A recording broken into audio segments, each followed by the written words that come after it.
Hi, I'm Aaron from 2H Media. In this short video, we're going to answer the question, how long does a website take to develop? First, it's important to understand what goes into creating a website. Creating a website involves a number of different factors, including domain name, web hosting, a content management system, design, and content. So how long does it take to actually create a website? Well, the answer is it depends on a lot of factors, including the complexity of the website, the number of people involved in the project, and the amount of resources you have available to fuel the creation of the website.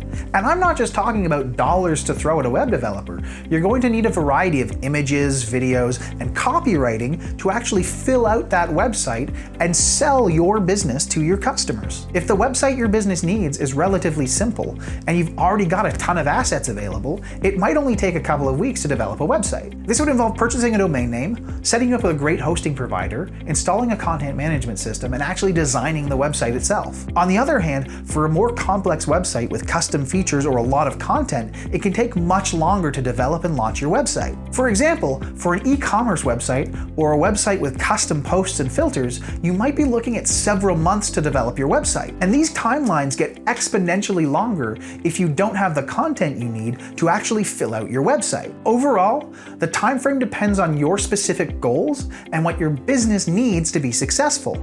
If all of this sounds complicated, I recommend booking a strategy session with one of our experts. We'll take the time to get to know your business, develop a plan that's right for you, and answer your burning questions so that you can work on your business with clarity and a path forward.